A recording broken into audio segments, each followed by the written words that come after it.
Hello everyone! Today is Thursday, April 9th, and I hate to say it, but I think I lied.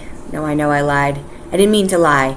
But in a box, I happened to find this shirt, which is actually the first shirt that I ever bought, because this concert took place July 7th of 1999. And so that was a good 6 months before I got to go see Metallica. So, I kind of lied, but not intentionally. I'm happy that I found this shirt, but it is a large, so it is really big on me. It is really kind of smelly because it's been in a box for a while. It's super, it's got a couple stains on it. It's got wrinkles really bad.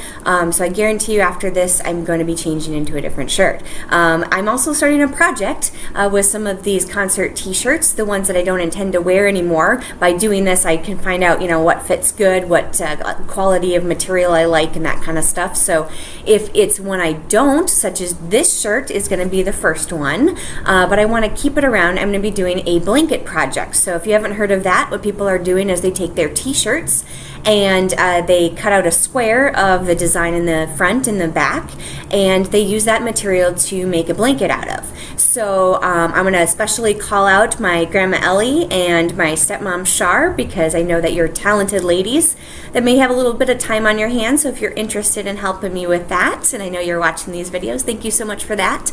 I will definitely be looking out for your help as I go through this. So once again, let's get back into Collective Soul. So of course I could not escape the grunge of the 90s. I tried. I actually did not like it that much. I kind of was on this weird cusp. I went from Paula Abdul to Metallica kind of quickly. But there were a few bands in between there, and one of them was Collective Soul. I actually really liked them because of their first single, Shine, which is the most repetitious song ever, one of them, if you listen to it. At the time, I really liked it. It wasn't the typical grunge, and so I got their first album. And if you have their first album, you'll actually realize they're not as grungy as they portray themselves. So it was clear they put out that song and was kind of created to be more grunge than they really were.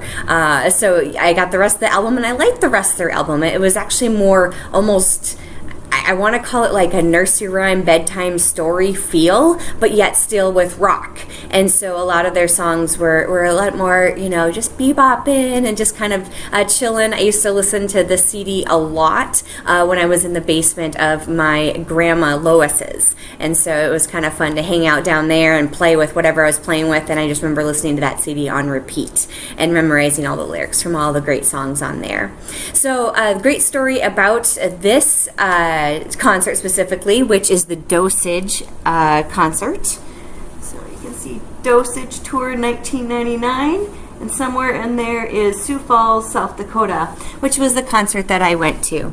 Now, this was a fun story because I actually got to participate in a good old classic, sit in line for hours before the box office opens at the actual Washington Pavilion to get your tickets. So I got to go out at bright and early in the morning. I went down there and hung out in a line outdoors. It wasn't that cold. I remember being cold, but not really cold, so it must have been like March or April that I got the tickets. And so sitting in line with a bunch of other fans of the music and someone that brought their boombox, managed to find 6C batteries to bring their boombox to the line and play some songs for us. It was just a really good old communing time. Obviously that doesn't exist anymore, so I'm glad I got to participate in that at least once.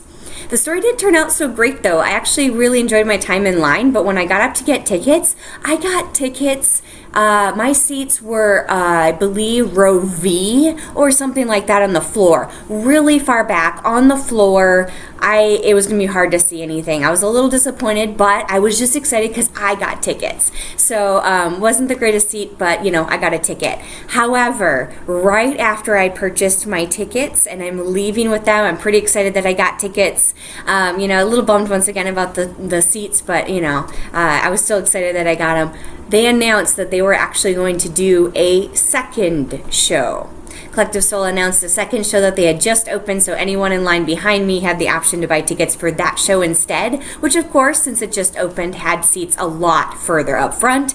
And in addition, the date that they picked for that concert was the date before the concert date that I went to. So they actually launched a secondary date the date before, so the people in line later, who weren't as dedicated of fans, actually went to a show the night before the one I got to go to and got better seats. So that was kind of a different experience. Nowadays, of course, we all do it on our phones, and actually at the moment they had just launched that feature. So when we were in line, some people had taken out their big old cell phones and they were trying to get through, and they were just calling. And so they were calling the big it wasn't Ticketmaster at the time, but basically their line, the Washington Pavilion line, to get tickets. So they were on their phones, see if they could get through faster than standing in line. And so people did, and they left the line, but way before we had the internet on our phones. So a pretty good throwback there. The concert itself was amazing. They just sounded so crisp. Maybe it was in the area that they're in, but they sounded just on point. And I was really surprised because Ed is the lead singer, and he usually does most of all the songs, but there is occasionally a song or two that is done by someone else. And one of my favorite songs off of Dosage is actually a song that a different person in the band does, and I was so surprised, but Ed let him do it during the concert, even made a show about it and letting him do his song, so I got to hear it live. And then they also had some fun features during that concert. Obviously I'd been new to concerts, hadn't seen anything before, but this one they did different light colors and designs that kind of went around the room, out of the spotlights. Very simple stuff, but it was pretty cool then. And my favorite moment of all, I'll never forget, was when they did bubbles. So during one of the songs, it kind of has a bubbly vibe to it, and they shot bubbles out, and so the whole audience was covered in bubbles, and so that was a pretty memorable experience for me. I've got to see them since, and unfortunately, I do not like them at all now. I haven't liked them. I went and saw them, I think, only 5 or 10 years later, and it's just, the quality was not good. I mean, Ed himself admitted that he had the flu at the time that he was doing the concert, but there's been other clips I've seen, and I'm not quite digging them live, so don't know that I'd recommend them now, but it was a great moment in the 90s to go see them, in the moment of grunge right before that all died, and experience sitting in a line with everybody else. So no pictures or videos or anything to share with you today, because obviously that all happened way before I had any of that. But I get to show you my t-shirt, and thank you again for hanging out with me for a little bit today, and stay tuned for tomorrow when we got an awesome band that I've seen, I think, a record number of times for myself. So stay tuned.